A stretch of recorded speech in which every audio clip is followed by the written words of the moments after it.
Est-ce vraiment possible d'être libre?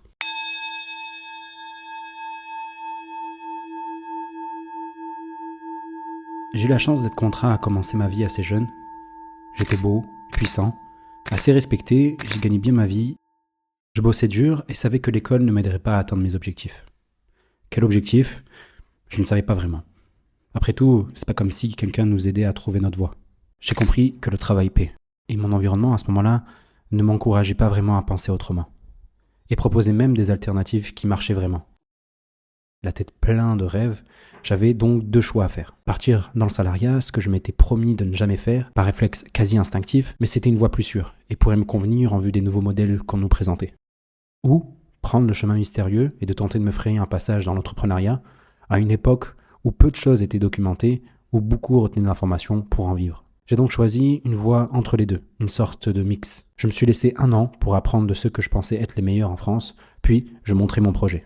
Mais au fond de moi, je le savais, j'avais fait un pacte avec le diable. Et ce pacte m'aura enchaîné pendant 5 ans, contrairement aux 1 an initiaux dont je m'étais promis de faire. Comme dirait l'autre, à qui troque sa liberté pour sa sécurité ne mérite ni l'une ni l'autre. Les premiers signes d'alerte furent la prise de poids, la négligence de ma santé, la caféine à des heures impossibles, la cigarette pour décompresser, puis le Covid est arrivé et le monde s'est arrêté. Et seul avec moi-même, le constat était dur à avaler, et ça a empiré. Je me suis fait virer, ou plutôt j'ai attendu qu'on me vire, passer de boîte en boîte, en sachant très bien que c'était mort d'avance. On peut pas m'en vouloir. Après tout, je venais de sacrifier 5 ans de ma vie pour une chimère. La nuit était devenue mon quotidien. Et je me laissais m'endormir, tout doucement. Mais le sommeil est propice à une chose, le rêve. Ou plutôt pour moi, des visions. Un homme, seul dans le désert. Une femme, un oasis. Et je me suis rappelé de moi, il y a 5 ans. Il était encore vivant. C'est tout ce qui me restait de pur. Je me suis donc laissé emporter par le flux.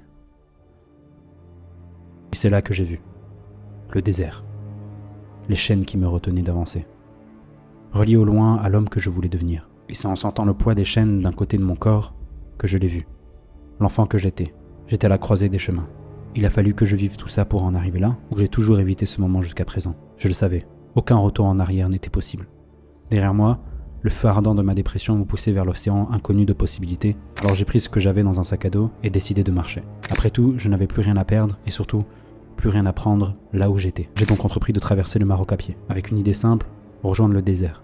Si je devais mourir pendant le voyage, je l'accepterais.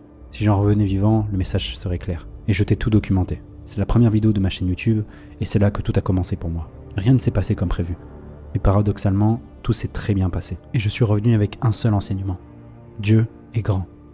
J'essaie d'obtenir du coup ce que j'ai toujours voulu, la liberté. Si on définit la liberté comme l'addition de l'autonomie et de l'indépendance, alors c'est faire ce que tu veux, quand tu veux, où tu veux, avec qui tu veux. C'est mon projet. Et je l'ai appelé le projet Ouria. Alors voici mon but avec toutes ces vidéos. Conquérir ma liberté, partager la vérité de ce monde pour mourir en homme de Dieu et accomplir, je crois, la mission qui m'a été donnée. Je suis un aspirant de la sagesse et voici ce qui s'est passé dans ma vie cette semaine. Salut. Super content. On est le jeudi 1er janvier.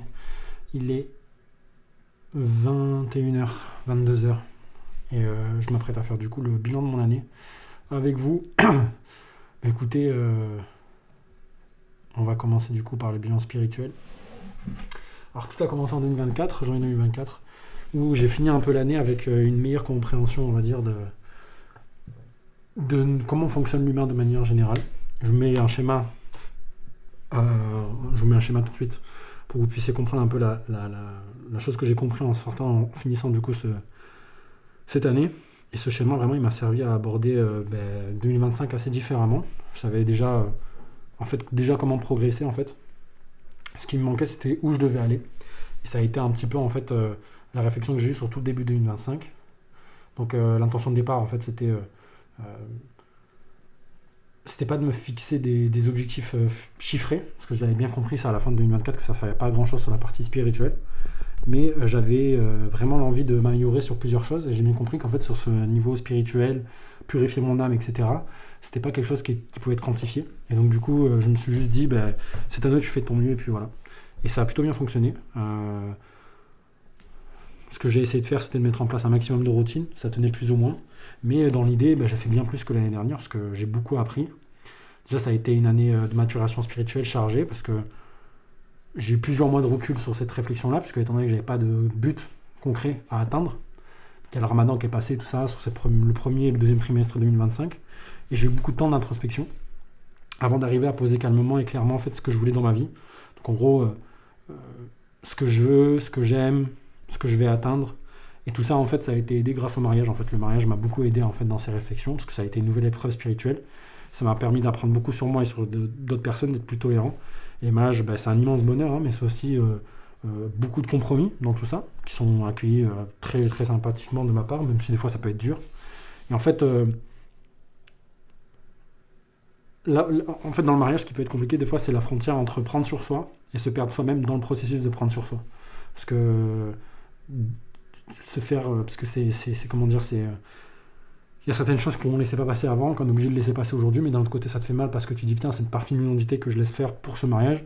Et en fait, c'est trouver ce fin équilibre entre la personne en face de moi, elle aussi doit faire des efforts, moi aussi, etc.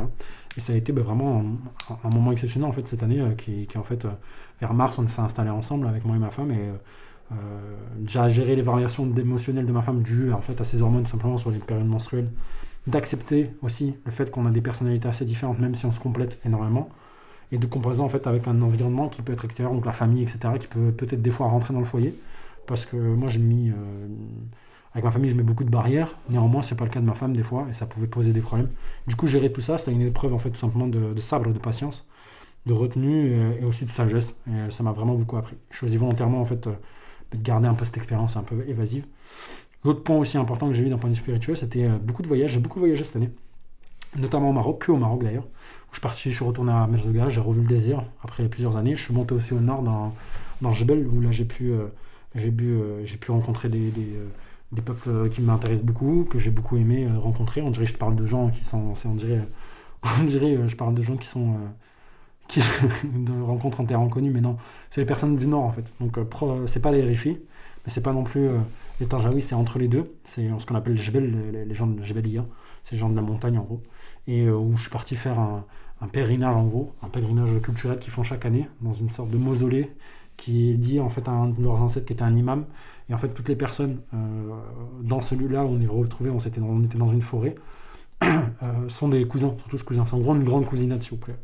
Et ça m'a permis vraiment de revenir là-dessus. Je suis parti aussi dans d'autres endroits en bord de mer où, comme je vous avais dit, j'ai rencontré personne, mais où on s'est posé avec ma belle famille dans une sorte de village de pêcheurs un peu.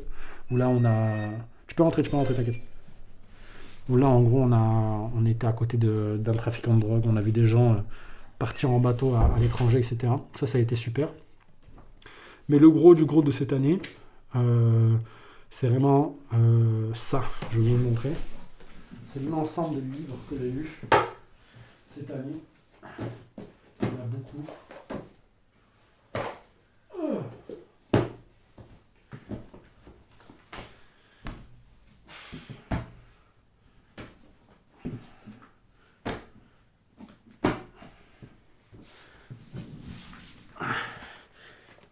Ah putain de merde.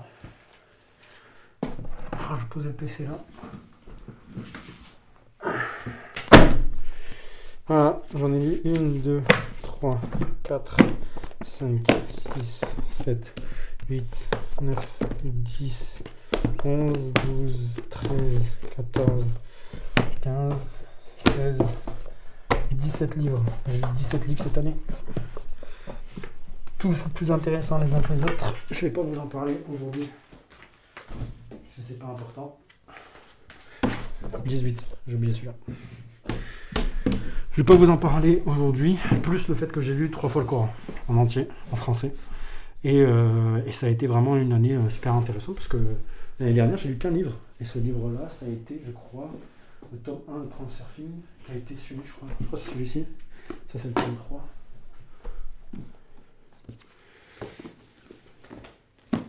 Voilà, j'ai lu que celui-ci cette année. Et par exemple, cet été, en une période de 2 semaines, j'ai lu celui-ci. Donc j'ai lu Sapiens, je l'ai relu, je l'avais déjà lu en 2023, et je le relis du coup cette année, en français cette fois-ci. Et un must-have, faut le lire ce livre, pour comprendre un peu où va le monde, c'est un peu la base de la base. Et franchement super, donc j'ai eu les 5 livres Transurfing qui m'ont beaucoup aidé, ils m'aident beaucoup aujourd'hui, où pas mal de choses sont changées, je pense que ça a été le gros du gros de cette année. Je vais relire quel livre cette année? Je vais relire le même livre que je lis chaque année, qui est où? Qui est celui-ci, Pouvoir l'instant présent, parce que là en ce moment je suis en train de lire, je sais pas si je peux le dire en vidéo, tu penses que je peux le dire en vidéo? De quoi? Le livre que je lis en ce moment. Oui, pourquoi pas? Je pense pas qu'ils vont bloquer ou quoi. Non. Je lis Mein Kampf de Hitler. Voilà, donc je lis Mein Kampf en ce moment, ce que j'ai trouvé dans les rues de Tanger, parce que là-bas aujourd'hui au Maroc c'est pas un sujet qui est tabou ça, on peut en parler assez librement. Donc du coup je l'ai acheté, avec pas mal d'erreurs d'impression, pas mal de coquilles, mais c'est bien le livre original sans commentaire ni quoi que ce soit. Et donc forcément je lis ça et ça me fait pas extrêmement plaisir, mais au moins je peux comprendre la bête immonde qu'il est. Plus 3 fois le Coran, je l'ai lu aussi cette année. Donc après avoir fini Mein Kampf, que je vous résumerai sans doute là-dessus, je vais relire Le pouvoir de l'instant présent. Et aussi, gros point, j'ai fini l'introduction et la partie 1 du livre que j'aimerais terminer et qui n'a pas fini maintenant, bien sûr, cette partie-là. Et je pense que je vais pousser encore mes lectures sur la partie 1 pour essayer de peaufiner les 2-3 derniers trucs. Et enfin, je suis en train de lire, typiquement, c'est pour ça aussi que je lis Mein Kampf. Et aussi, je lis aussi celui-ci cette année. Il est où? J'ai lu celui-ci et celui-ci cette année. Donc, Comprendre l'Empire de Alain Soral. Encore une fois, quelqu'un de persona non grata. Emmanuel Todd, un peu plus, on va dire, entré. Et celui-ci, qui est un autre livre un peu controversé. L'histoire des banques centrales et de l'assaivrissement de l'humanité, que j'ai lu en 3 jours. Donc vraiment, pour le coup, des très très bons livres que j'ai pu lire pour alimenter la partie 2, même si ça va être la plus longue et la plus exigeante, parce que ça va être la partie qui parle en fait de la société, et il faut vraiment que je comprenne ça en profondeur, les mécanismes qui font que la société bouge, et donc du coup, je pense que ça va être la partie la plus longue, je pense. Et enfin, franchement, sur cette partie un peu spirituelle, quand j'ai commencé à travailler là-dessus, je me suis dit, putain, mais j'ai pas fait grand-chose cette année, et finalement, en prenant du recul un peu, je me suis rendu compte que, franchement... le bilan, il est plutôt bon. Hein. C'est à peu près une centaine de réveils pour prier le Fajr. J'ai raté aucune prière obligatoire. J'ai fait 3 lectures complètes du Coran. J'ai lu 18 livres. J'ai fait un voyage spirituel montagne-désert. 2 déménagements pour améliorer le cadre de vie du couple. Marié, célébré et vie conjugale ensemble. Donc vraiment, pour le coup, cette année, elle a été propre. Hein. Et on s'est mariés. Oui, c'est Elle est contente, elle s'est mariée. Et ouais, on a fait la fête, tout ça. Enfin, voilà, quoi. Franchement, sur la pente de spirituel, ça a été ultra chargé. Et donc, du coup, est-ce que ça a été quelque chose que je vais garder? Qu'est-ce que je vais garder pour l'année prochaine sur la pente de spirituel? En fait, c'est assez simple. Ce que je vais garder, c'est me lever pour Fajr, ça premièrement, même si je sais que c'est dur des fois. Lire le Coran tous les jours. Faire dhikr, pardon. Donc, tasbih, faire des doigts, des rappels, essayer d'aller à la mosquée pour prier le plus possible. Lire régulièrement pour comprendre cette dunya. Donc ça... de manière générale, lire, on va dire, de manière générale, parler davantage d'Alija, donc ça travaille plutôt bien. Quand je prends des in-drive, je parle beaucoup avec eux, ça fait plaisir. Et préserver un temps de qualité avec ma femme. Tous les jours, je vais me laisser environ 1 heure, je pense, avec ma femme à me poser sans écran ni quoi que ce soit, juste pour discuter, améliorer des choses dans notre couple, etc. Et ça, c'est quelque chose que je vais mettre en place du coup cette année. Donc là-dessus, trop bien. Donc la structuration pour 2026, je vais essayer, tout ce que je viens de vous dire là, pardon, c'est ça que je veux dire, tout ce que je vais vous dire, je vais essayer de l'intégrer dans une grande habitude qui sera le matin, notamment se lever, lire le Coran, faire dhikr, lire régulièrement, parler d'Alija et préserver un temps pour ma famille. Donc ces 2 derniers-là, je les mettrai plus en fin de journée, je pense, ou quand ça vient à moi, quoi. Et franchement, pour lever, j'ai constaté un truc qui est super bien, c'est que vraiment ça marche bien, tu vois, notamment grâce à Transurfing. Parce que Transurfing, c'est vraiment un truc des personnes sans religion, mais je vais être très honnête, en vrai, appliqué à l'islam, ça marche très très bien. Parce que tous les principes de Transurfing marchent plutôt bien. Donc en gros, une année plutôt dense et assez fondatrice là-dessus. Bilan physique et santé. Donc intention de départ, comme chaque année, je me suis fixé de perdre 10% de body fat. Et comme souvent, j'y arrive pas. Ça fait maintenant 2 ans que j'essaie d'atteindre cet objectif, j'y arrive toujours pas. Mais avec le recul, je réalise qu'en fait, que le résultat est meilleur que ce que je pensais. Déjà, premièrement, ça c'est plutôt bien. Et surtout que le problème ne vient pas du manque d'effort, parce que j'ai pas de problème là-dessus. Mais en fait, c'est ma relation, je pense, à la nourriture qui est un gros problème. Parce que je mange comment dire, réduire le stress en gros, Et c'est ce qui me permet de manger sur plein d'autres choses aussi là-dessus où j'ai des gros problèmes. Et en gros, voilà, en gros, c'est un gros problème parce que je stresse parce que ça avance pas ou je stresse de manière générale. Ça me provoque du coup un manque parce que tu stresses parce que tu es en manque de quelque chose. Et du coup, pour décompresser, je passe du temps sur mon téléphone, etc. Et c'est vrai que c'est pas quelque chose qui est forcément optimal pour l'atteinte de mes objectifs. Et ensuite, du coup, je commence mon année avec 20%, à peu près 20% de body fat et je termine en fait à 14-15% de body fat avec un poids qui n'a pas changé. Donc en gros, mon poids est resté à peu près le même, donc autour des 100, 104, 103 kg, avec le même niveau de body fat qui a descendu, donc j'ai pris du muscle. Et je suis à peu près à 88% de masse maigre. Et franchement, c'est trop bien. Ça me fait extrêmement plaisir. Même je le vois, et même quand j'ai vu des photos avant-après, parce que j'ai vu les vidéos que j'avais fait en début, la première journée de 2025 et la dernière semaine, on voit clairement que mon ventre est beaucoup plus plat. Hop.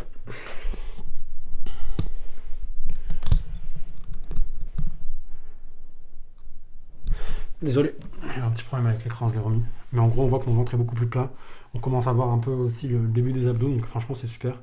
Et en fait, même s'il y a eu une année de yo-yo, de manière générale, on a une pente descendante. Et ça, je le dois surtout à une chose, c'est grâce à ma femme qui, elle, a repris la partie nutrition pour moi. Elle m'a fait des repas qui restent à peu près toujours sur le même niveau de calories quand je lui propose en début de semaine, parce qu'on a commencé à faire ça en septembre. Et depuis, en gros, on peut voir que j'ai une baisse assez constante de mon poids et surtout de mon body fat tout au long de l'année. Donc en gros, maintenant, gros changement structurant, c'est que maintenant j'ai un home gym qui est assez rustique, je l'aime beaucoup, il y a peu de matériel. J'ai des anneaux olympiques, une barre de traction, un tapis, et c'est tout, et des élastiques de 15, 25 et 35 kg. Donc l'élastique bleu, jaune et orange de Decathlon. Et c'est ça que j'utilise aujourd'hui, et ça me fait gagner énormément de temps, même si là, depuis 2 semaines, je ne me suis pas entraîné, mais c'est les vacances. Et enfin, vraiment pour le coup, ça a été le sommeil qui a été un gros problème, étant donné que pour les mêmes raisons que je vous ai dit, en gros j'ai un gros problème, c'est lié au stress. Étant donné que je suis très stressé par rapport à mon taf, le fait d'atteindre mes objectifs, etc. Soit j'ai une logique de fuite où je vais passer du temps sur mon téléphone, et là ça va amener à d'autres problèmes qui sont du coup regarder des choses pas très ouf, etc.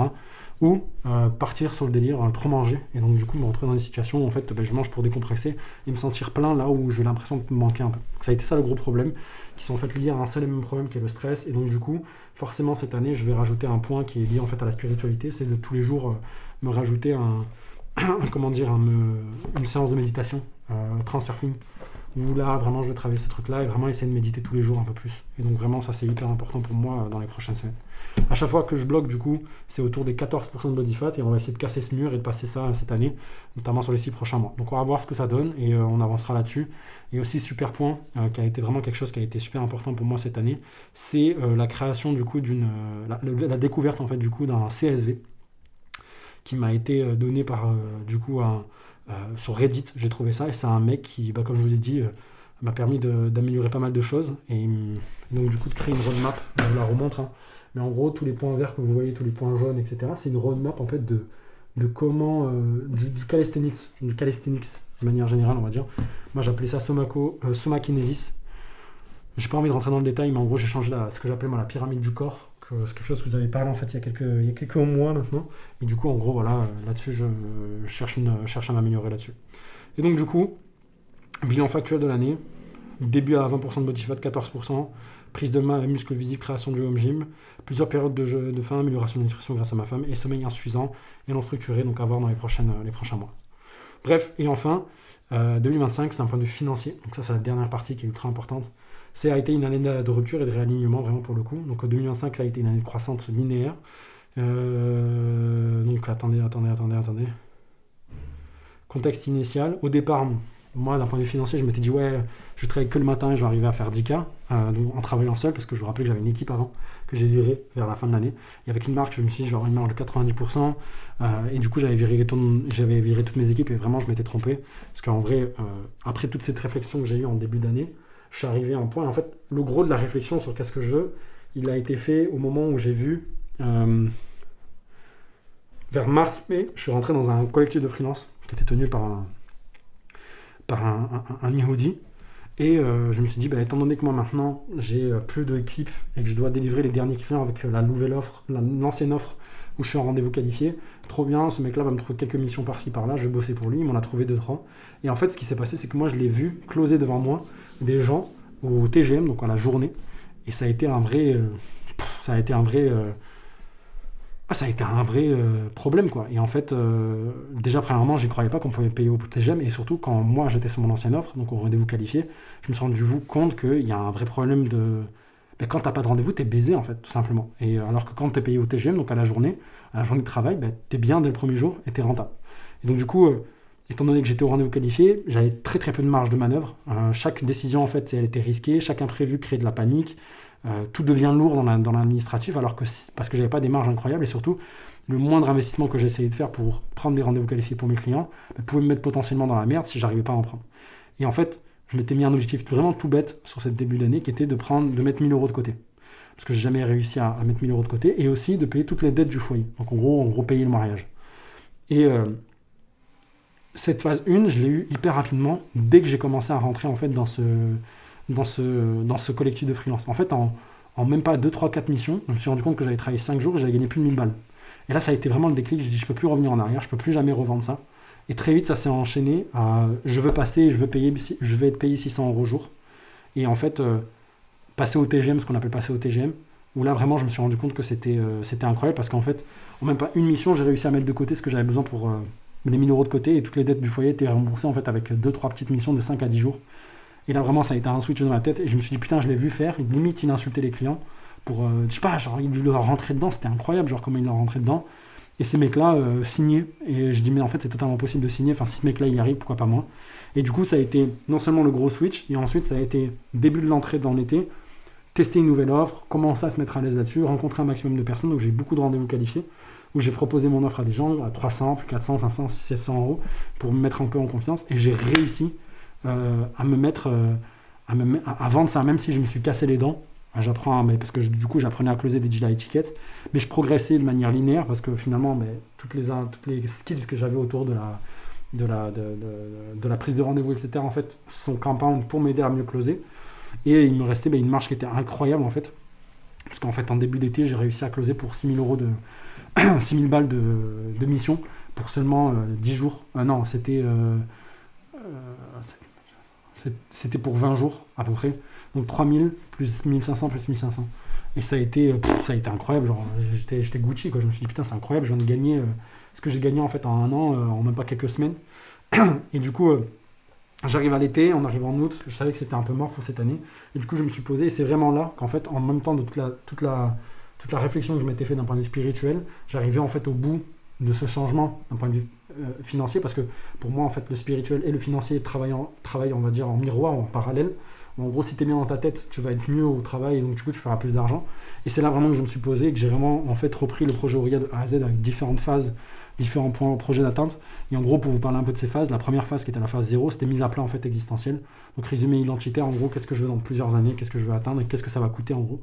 Et donc, Dieu au centre, bien sûr, vivre selon un code d'honneur strict, discipline et maîtrise de soi comme liberté réelle non négociable, l'argent comme armure, pas comme luxe, bâtir des structures durables, donc dont un foyer, une entreprise, une œuvre, et transmettre du sens, pas seulement des biens, refus de dépendance ou de la médiocrité, tension interne assumée, avec vraiment ce travail où je me suis dit putain qu'est-ce qui fait, et l'horizon que j'aimerais avoir, en fait c'est ce que moi j'appelle une citadelle familiale, c'est une communauté en fait qui est alignée, et un livre que je peux transmettre à mes enfants, donc en gros un family compound, où il n'y aura que les gens vraiment proches de moi, autour de moi, dans une société fermée, parce que je sens que dans les prochaines années ça va commencer à devenir de plus en plus tendu, et avoir cette communauté dans laquelle on se protège dans les montagnes, je sais pas, bref, j'ai un peu une idée comme ça, arriver à faire ça tout en étant, avoir un pied, ça je vous en avais déjà parlé, avoir un pied dans le monde mondain, et un pied dans le monde sauvage en gros.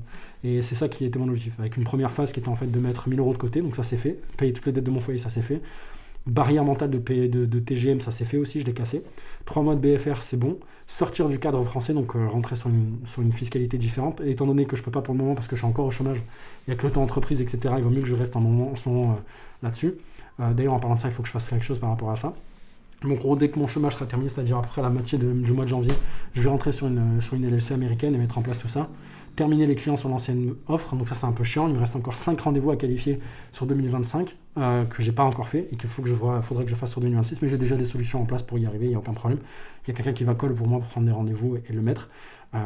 D'ailleurs je le remercie parce qu'il va le faire gratuitement en plus de ça pour m'aider, parce qu'il y a tout un micmac par rapport à tout ça.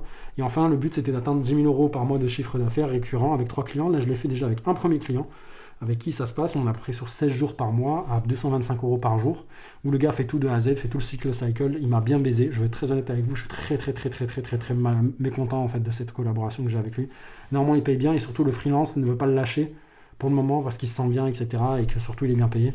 Donc je marge très peu dessus, à peu près 30%. Vous allez me dire c'est très bien, il y a des ESN qui font moins que ça, mais moi ça me casse les couilles, sachant que c'est un fils de pute le mec, en plus je le déteste vraiment. Vraiment pour le coup, genre c'est vraiment un vieux gars, il paye en retard, c'est la pire collaboration que je pouvais avoir pour être très honnête. Et l'objectif, c'est de là, cette rentrée 2025-2026, il y a plein de choses qui se passent, parce que j'ai déjà 3 kick-offs qui sont positionnés. Donc ça, je suis très content là-dessus. C'est des gens qui vont payer presque 2000 € chacun pour 5 jours de prospection. Et l'idée, c'est d'onboarder au moins, j'espère, on va voir, parce que c'est pas encore sûr sur les objectifs que je m'étais donné, parce que ce sera l'objet en fait, de ces derniers jours de vacances. Mais l'idée, c'est d'arriver en fait, à onboarder à peu près une personne par jour. Et enfin, phase 2, c'est en gros, une fois que la fin de la phase 2, c'est enfin atteindre mon épargne de sécurité. Et là, j'ai bientôt fini, je suis à 7500 €, sachant que je voudrais atteindre 9000, entre 9000 et 10 000 € là-dessus. Donc on est autour des 9-10 000 €. Et là, j'ai bientôt fini, donc ça fait extrêmement plaisir. Et une fois que j'aurai tout ça, j'aurai terminé la phase 1, selon moi. Une fois que ce sera fait, je rentrerai du coup dans la phase 2. La phase 2 que moi j'appelle sécurité, parce que je serai enfin sorti de la survie. Ce sera d'ailleurs la fin de la phase 1 de Ouria, sortir de la survie. Et là, on arrivera du coup dans la phase 2, où en gros, il faudra que je budgétise pour une résidence principale.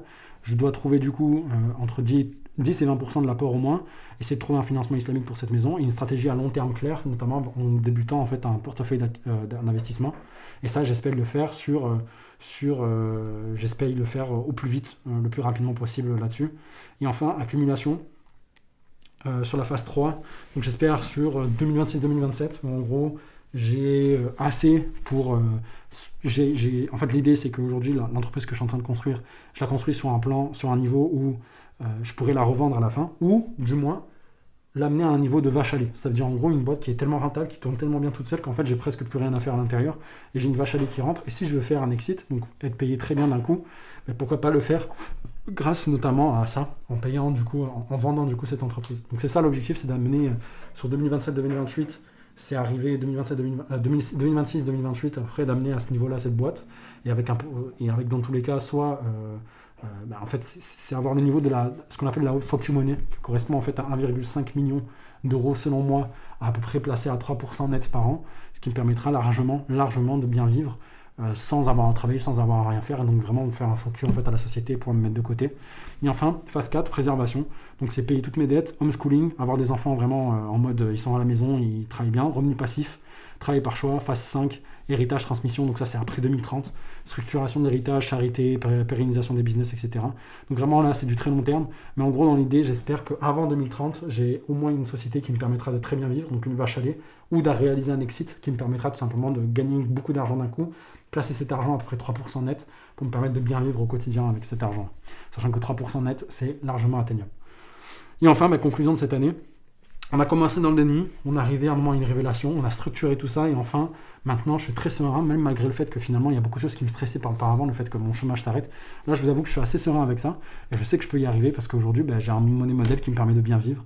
Et franchement l'objectif c'est étant donné que janvier c'est mon dernier mois de chômage, mais pour la première fois je sais où taper, je sais pourquoi je tape et surtout je sais ce que je construis. Et donc du coup pour vous donner un peu un bilan global là-dessus, cette année j'ai fait à peu près 16 000 € de chiffre d'affaires, avec une marge à peu près de 88%, imaginez c'est énorme, et vraiment une net, on est à 63% de ce montant que j'ai réussi à mettre de côté ou que je me suis versé, et en fait les voyants sont tous au vert, sauf un qui en fait, j'ai un petit problème là-dessus, mais ça va être réglé sur les prochains mois, où en gros,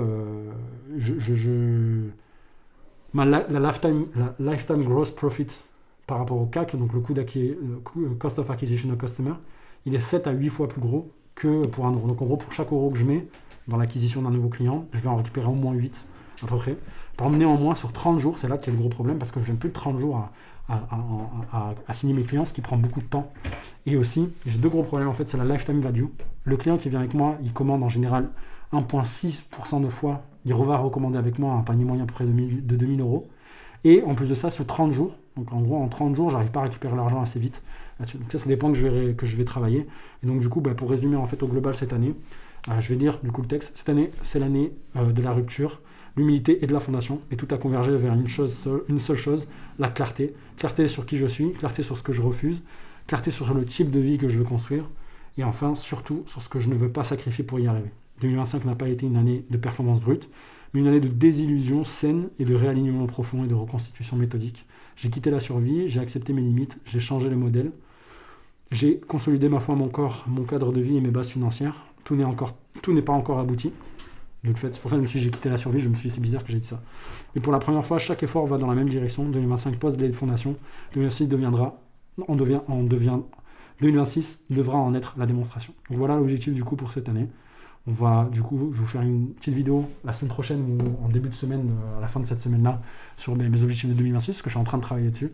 Mais en tout cas, voilà, je vous souhaite une excellente année à vous. Prenez soin de vous et on se dit à très vite. Ciao.